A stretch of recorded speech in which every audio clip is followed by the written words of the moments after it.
자, 안녕하십니까. 오늘은 편심 왕복 장치 본체를 같이 모델링 하면서 투상에 관련된 일반적인 사항들을 점검하는 시간을 갖도록 하겠습니다. 이 문제는 일반 기계기사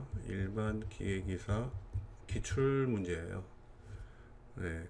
그래서 본체가 평소에 이제 투상 연습이 잘 안 돼 있을 때는 이 위쪽은 그래도 어느 정도는 할 수 있는데 이 아래쪽 부분이 조금 어려워하는 경우가 있어요.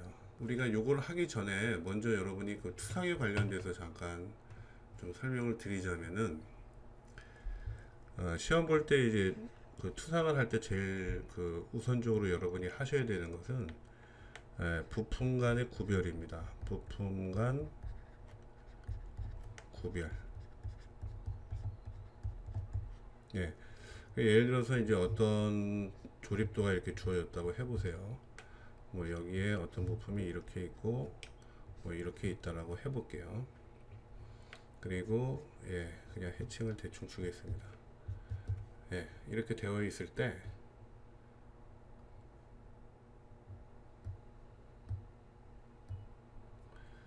얘가 품번 1번이고요. 얘가 2번이고 뭐 얘가 3번이다.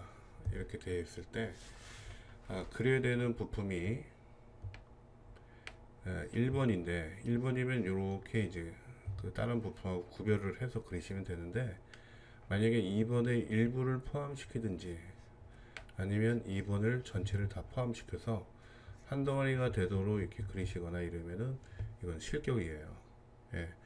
그래서 우리가 보통 시험 보고 나서 학생들이 제일 질문 많이 하는 것이 투상이 틀린 것 같은데 실격 아닙니까? 라고 질문하는 경우가 많잖아요.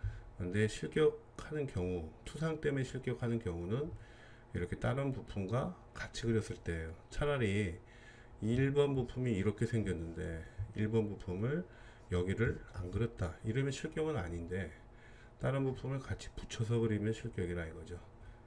이 부분에 대해서 같이 좀 고민을 하시고 도면을 볼 때 제일 먼저 그려야 되는 부품과 다른 부품을 구별하셔야 돼요.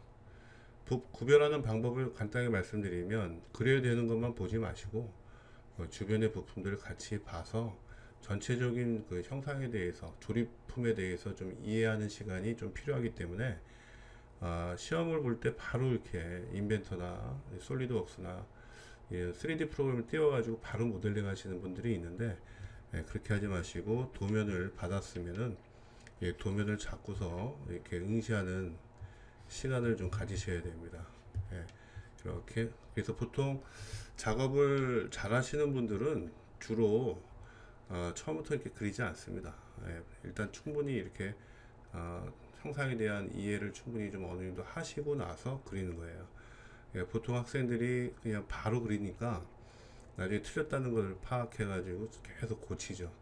그러다 보면은 보통 우리가 1시간 30분 만에 그러니까 90분 정도 모델링을 해야 되는데 보통 뭐 3시간 뭐 2시간 이상 막 이렇게 모델링을 오래 하는 경우가 있거든요. 그런 경우에는 점수를 따기가 좀 어렵습니다.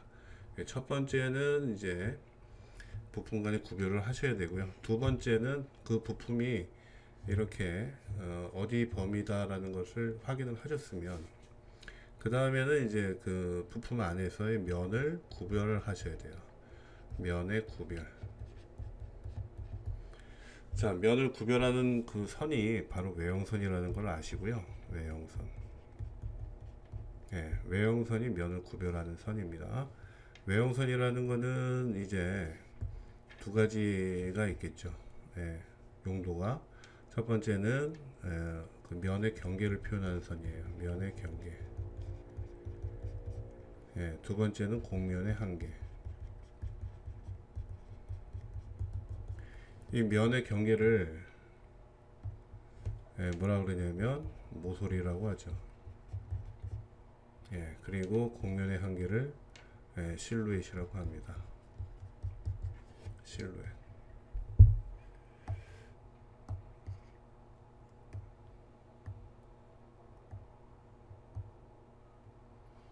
아시겠죠? 자, 이렇게 이제 구별하시는 거예요. 그래서 우리가 만약에 어떤 그 부품이 있을 때 이런 면과 면을 구별하는 요 선을 뭐라 그래요? 이걸 모서리라고 하죠.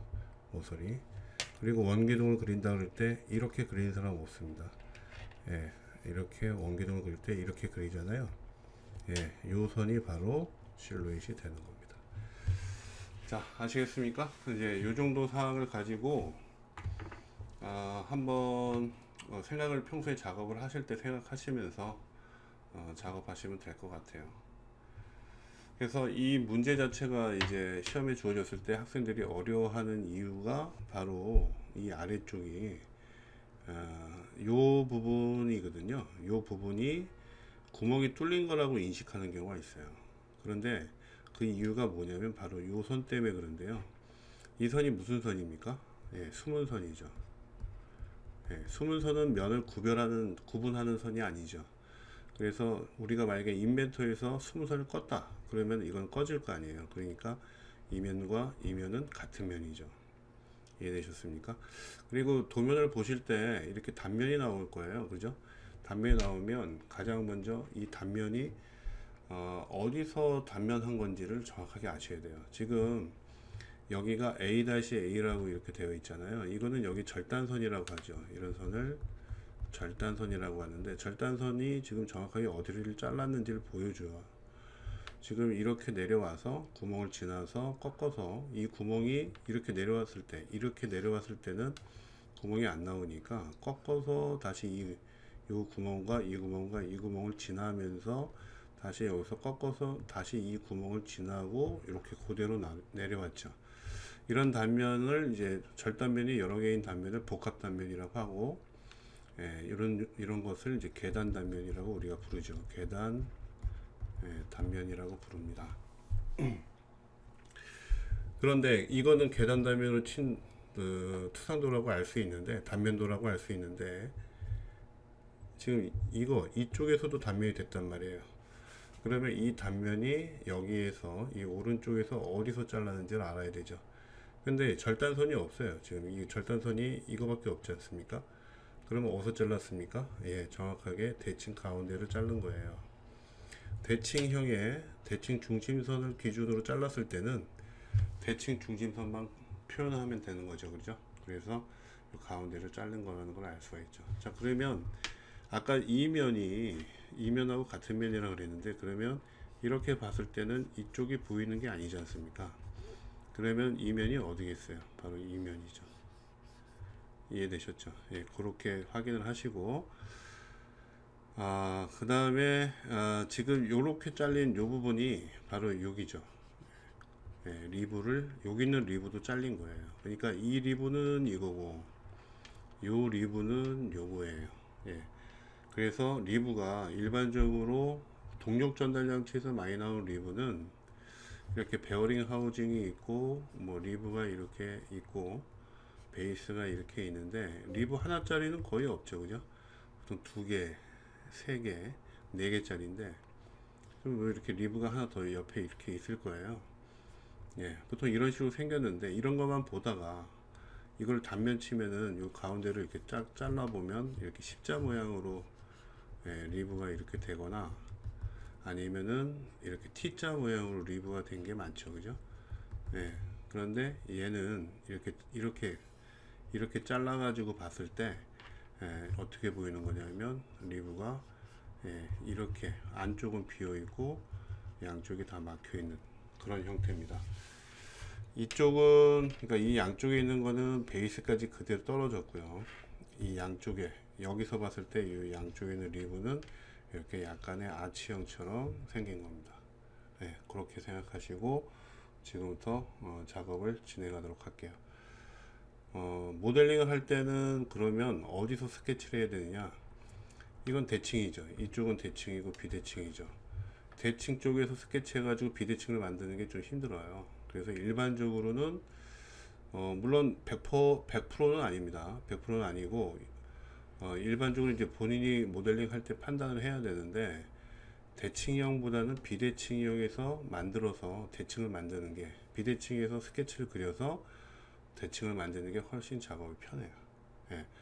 그리고 이제 그 다음에 기준을 잡아야 될 거 아닙니까? 그럼 대칭이니까 뭐 일단 대칭 중심선이 어떤 축이겠죠, 그죠? 예, 평면이라고 할 수도 있고 축이라고 할 수도 있는데,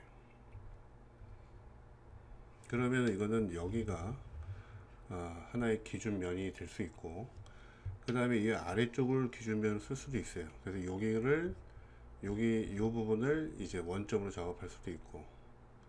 근데 이걸 이쪽에서 보니까 이건 비대칭이잖아요. 그래서 한번 이럴 때는 이쪽 거리하고 이쪽 거리, 전체가 다 비대칭은 아니고 일부가 비대칭이고 일부는 대칭일 수 있으니까 좌우 재보셔야 되는데, 그래서 만약에 이제 좌우 쟀을 때 일부 대칭 부분이 생기면 뭐 여기가 기준으로 적합하다고 할 수 있겠죠. 예. 이해되셨죠? 예. 그러면 지금 한번 재보도록 할게요.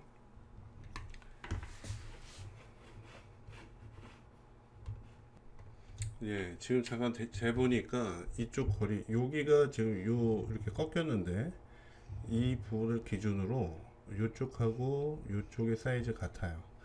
그리고 여기도 같습니다. 여기도 같고 여기도 같네요. 이런 식으로. 예.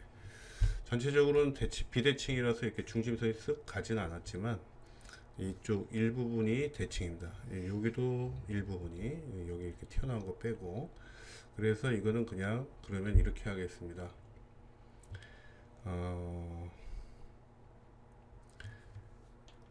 여기를 잡을게요. 그냥 이쪽 밑에 부분이 좀 이제 투상하실 때 명확하지 않으면 이쪽을 먼저 작업하기가 어렵잖아요, 아래쪽을. 그래서 저 기준을 이 가운데로 하고요. 여기서는 여기, 여기서는 여기로 이렇게 작업하겠습니다. 이런 거 처음에 설정을 잘 해주셔야 그 다음에 작업할 때 상당히 편합니다. 그리고 여러분 지금부터 부르는 용어를 좀 통일해야 되니까요. 동력 전달 장치나 이런 변환 장치, 또 이제 편식 왕복 장치도 동력 변환 장치의 하나예요.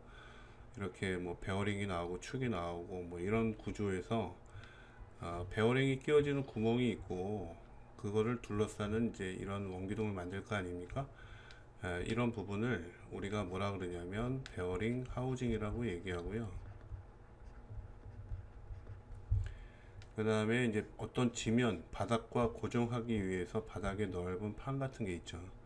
그리고 이런데 볼트 구멍 같은 게 있죠.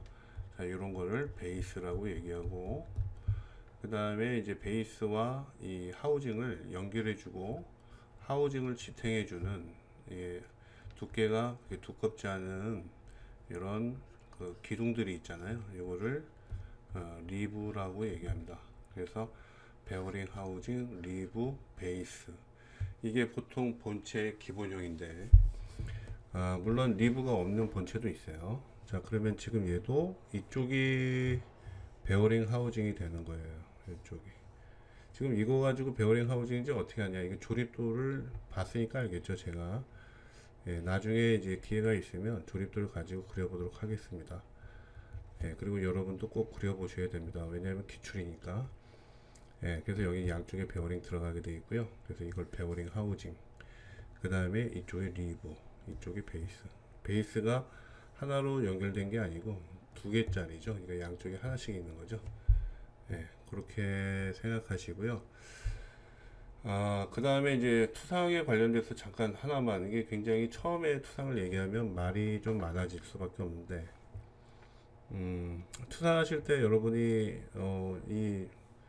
이 부분이 파인지 아닌지를 아는 방법이, 일단 이렇게 원기둥이 있으면은 원기둥을 이렇게 봤다라고 생각해 보세요. 그러면 사각형과 우측에서 봤을 때는 원이잖아요. 그리고 만약에 이렇게 사각기둥이 있다라고 생각해 보세요. 사각기둥. 그러면 앞에서 봤을 때는 사각인데 오른쪽에서 봤을 때도 사각이겠죠. 자, 이렇게 됐을 때 보통 우리 시험에서는 원기둥 아니면 사각기둥이 많이 나오니까, 그랬을 때 이제 이 면을 이렇게 보셨을 때 이 면 하나만 가지고 여기가 원통이다라고 판단하기가 어렵죠. 그래서 정확한 거는 이 측면을 같이 보시면 직선과 호가 결합이 되면은 이거는 원통면이에요. 이쪽 방향으로 직선이고 이쪽 방향으로는 호예요. 원. 그리고 직선과 직선이 결합이 되면 이거는 평면입니다. 이쪽 방향으로 직선이고 이렇게 직선이다. 면이라는 것 자체는 선으로 이루어진 거니까, 그죠? 그래서 얘는 여기가 원통이냐 아니면 평면이냐, 이 오른쪽에 보니까 원통이구나, 이렇게 알 수가 있는 거죠. 그런데 지금 여기 튀어나와 있는 부분이 있잖아요. 이 튀어나와 있는 부분은 이쪽에서 보여준 게 없거든요. 없는데 그러면 이거는 사각형인지 원인지 어떻게 하냐? 보여주지 않으면 원인 거밖에 없어요. 보여주지 않으면 원인 거밖에 없다. 아시겠죠? 뭐 여기서 이거 하나만 가지고는 원인지 원밖에 없는 거고요.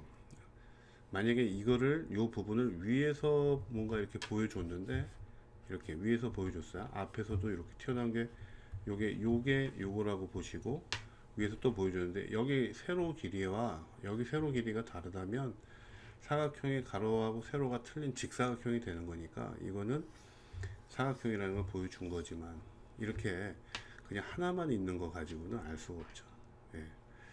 지금 이것도 마찬가지입니다. 이것도 그래서 위에서 본 모양이 없어요. 그래서 우측에서 본 모양은 여기 보이시죠? 그런데 여기 거리하고 여기 거리하고 같다면 이거는 정사각형이냐 원이냐 이렇게 되는 거잖아요. 그래서 원이라고 보셔야 됩니다. 아시겠죠? 왜냐하면 사각형이라는 거는 근거를 제시해야 된다, 이렇게 보시면 돼요. 그래서 택구멍이 위아래에 있는 거는요, 이쪽에 볼트 또는 위쪽에 니플이 껴질 수도 있겠죠. 그래서 그리스를 주입하고 나중에 빼낼 때 쓰는 게 아래쪽에 있는 구멍입니다. 그래서 여기가 이렇게 막혀 있는 게 아니죠. 나중에 여기를 이렇게 기름을 떨어뜨려야 되기 때문에. 자, 그러면은 뭐 요 정도까지만 얘기하고 바로 모델링을 할게요. 기준을 아까 여기서 요 가운데 쓰신다 그랬고, 여기는 여기라 그랬습니다.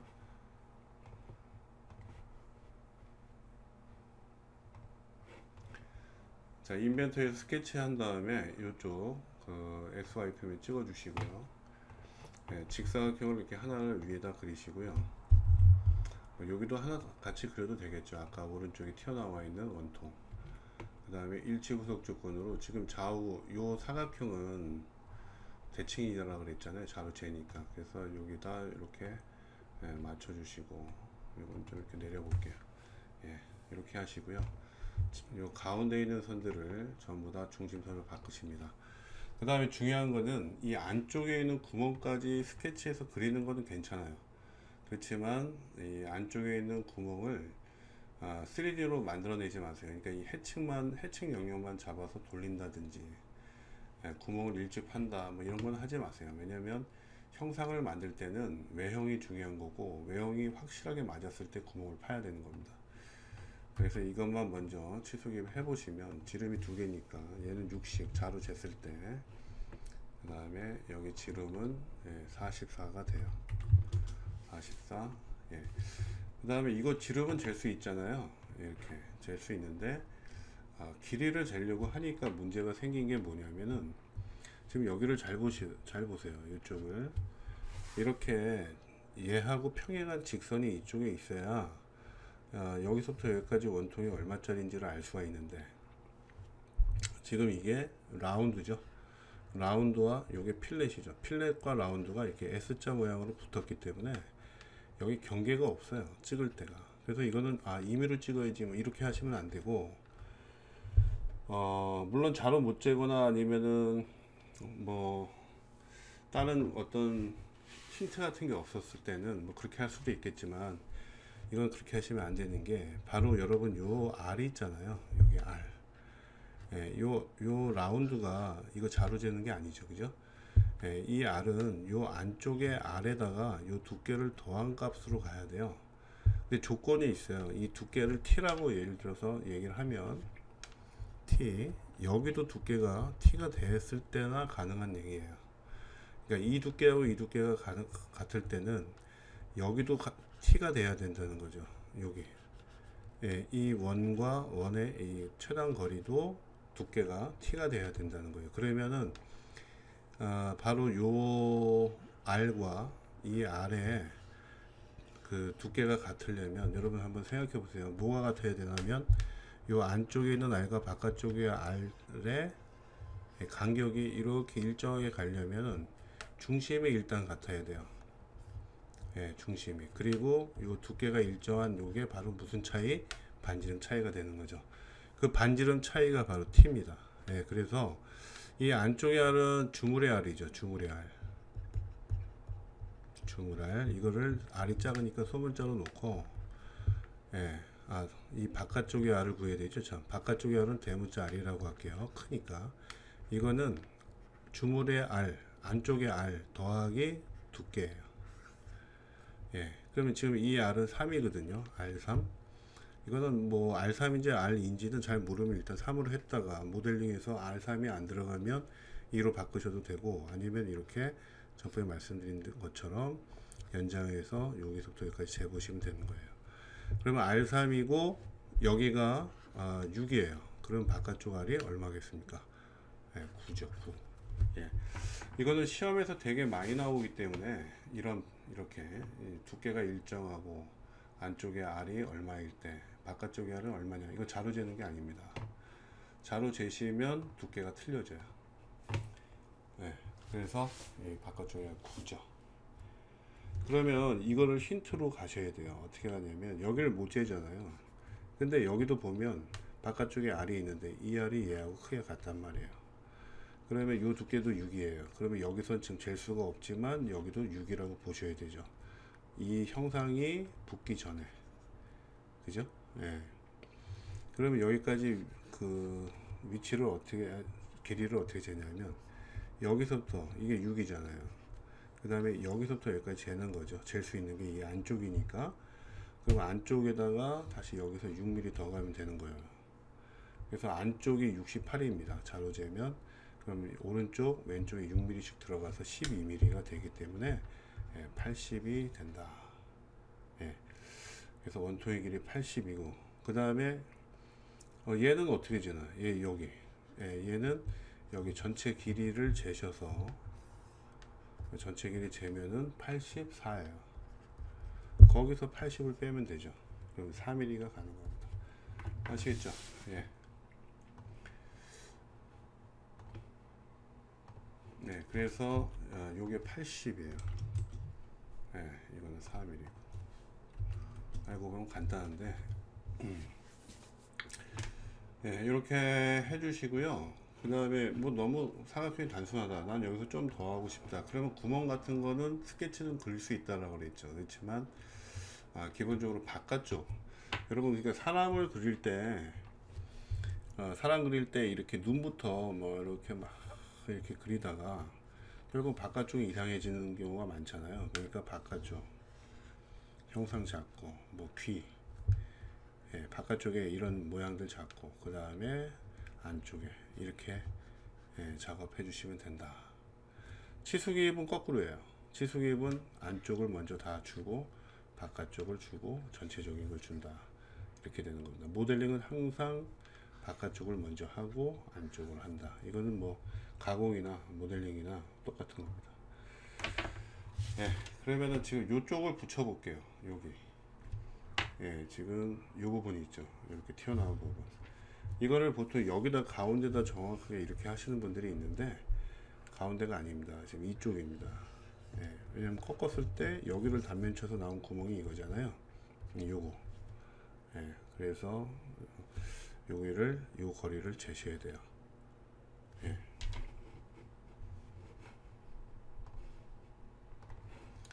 여기서부터 여기까지 요 가로 길이가 11mm 차이네요. 11mm. 그리고 정 가운데니까 원을 하나 이렇게 그려주시고, 여기 원점에서 여기까지 가로가 11, 그리고 지름을 재면 44입니다. 44. 이렇게 돼 있어요.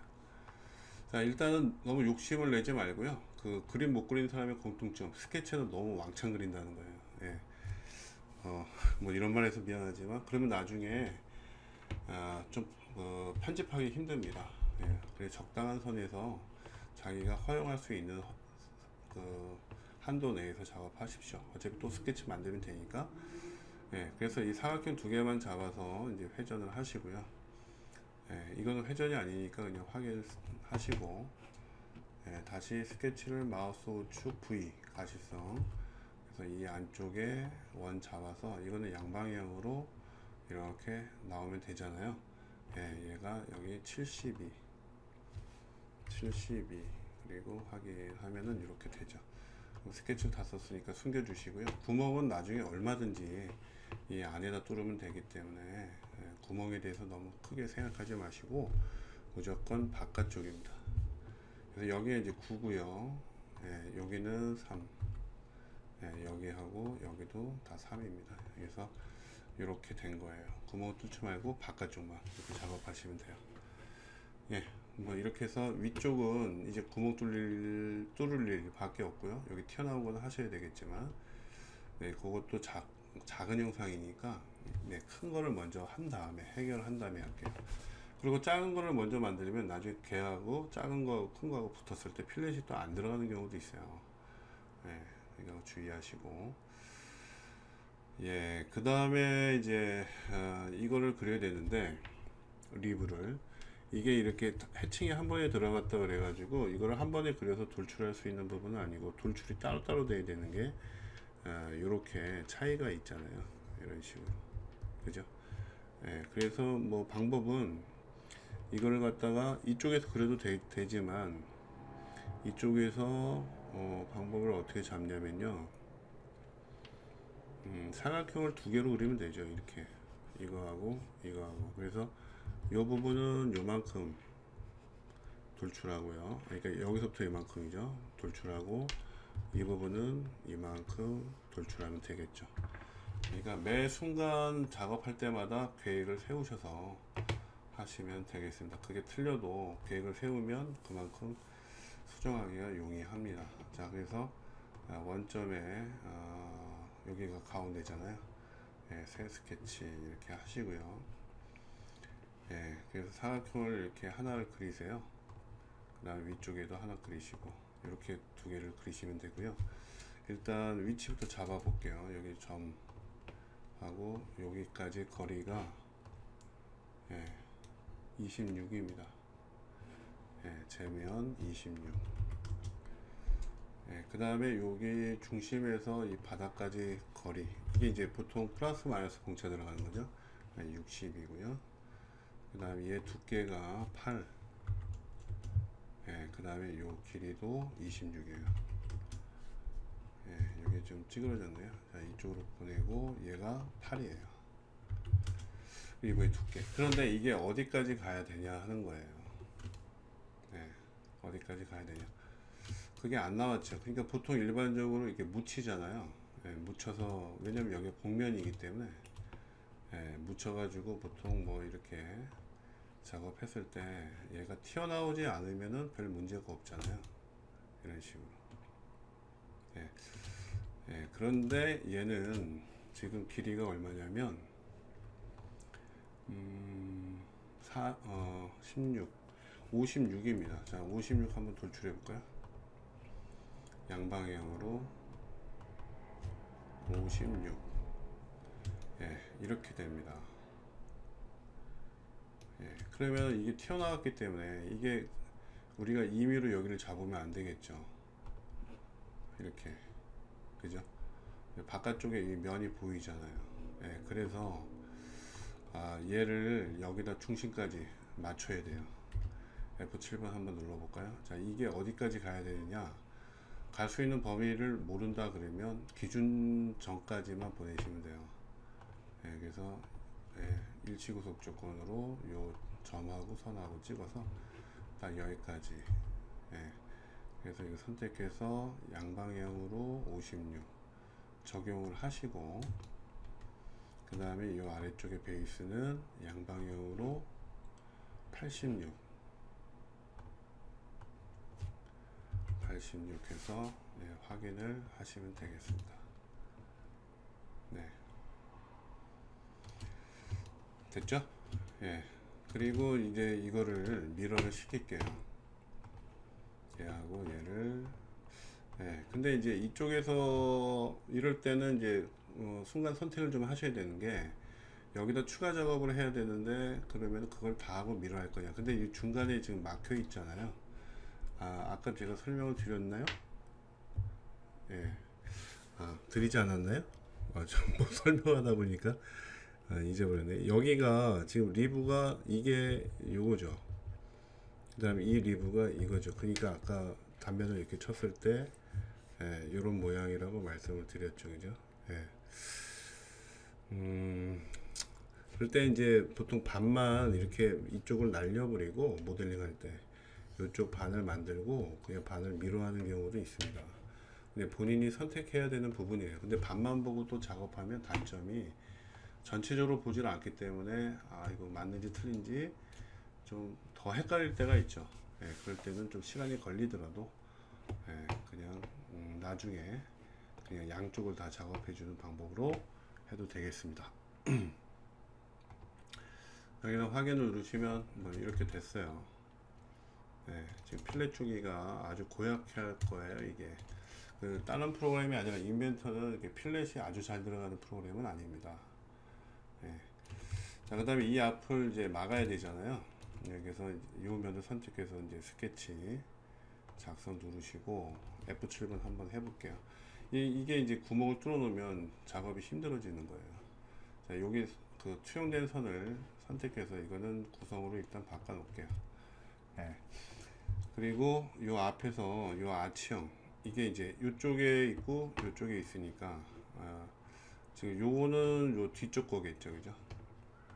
어쨌든 아치형을 그릴 건데, 이 홀을 그리는 거니까 자로 측정해야 될 게 뭐냐면은 반지름을 잴 수 있으면 반지름 재는 거예요. 반지름 재고 중심점. 홀을 잴 때는 홀의 중심점과 반지름 이렇게 재면 되죠. 근데 이거는 R도 크고 반지름 재기도 어렵고, 반지름 재는 방법은 임의의 점을 두 점을 찍어서 접선을 그린 다음에 접선의 수직을 잡아서 이 교차점 잡아가지고 한 가운데점을 다시 측정하시면 반지름이 되는데, 이게 부정확하죠. 정확할 수가 없어요. 그래서 어떻게 하냐면은 일단은 이렇게 할게요. 여기서 세 점으로 그리면 되는데, 이게 가운데에 정확하게 대칭이잖아요. 그러니까 여기 거리를 재시고 여기 거리를 재시고 하는 방법으로 합니다. 재보면은 여기가 16이고요. 여기가 한 8.5쯤 나오거든요. 그러면은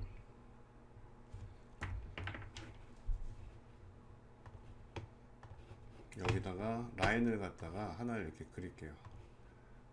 수평으로 잡아서 하나 그리고, 여기를 8.5로 주시고요.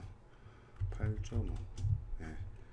왜냐하면 왼쪽 오른쪽이 다 똑같은 위치이기 때문에 이렇게 해서 끝점을 잡아 주시고 위로 올려 주시고요. 여기서부터 여기까지, 여기 접하는 지점까지 16이라고 줍니다.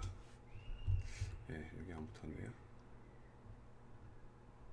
녹색 점이 잡혀야 되는데 이 선에 이 점이 여기 선에 안 붙었어요. 그 다음 요거는 구성으로 바꾸겠습니다. 이렇게 되는 거죠. 근데 나중에 치수기 봤을 때 이렇게 해도 물론 돼요. 근데 보통 R을 주잖아요. 그럴 때 요거 치수 좀 정확하게 못 쟀던 거를 지우고 이런 식으로 치수 기입을 해보는 거죠. 그러면 48.817이니까 49 반올림해서 이렇게 만들어 주시면 되겠습니다. 그리고 이쪽이 원통면, 이쪽 방향으로 지금 다 직선 방향이죠. 그러니까 이쪽 방향으로 다 직선 방향이기 때문에 그냥 요 영역을 잡아서 돌출시키면 될 것 같습니다. 그러면 요거를 아까 괜히 바꿨나요? 그냥 한 번 더 할게요. 절단 모서리 투영. 절단 모서리 투영하면 현재 스케치면하고 교차된 솔리드의 면을 가지고 교차선을 구해주죠. 돌출해서 이 영역을 선택을 하시고요. 그래서 선택하시고, 여기서 XZ면을 잡아서 확인을 눌러주시면 이렇게 뒤로 가겠죠. 예, 기본 생긴 구조는 이거예요. 예, 이제 나머지는 뭐 하면 됩니까? 구멍만 열심히 뚫어주시면 됩니다.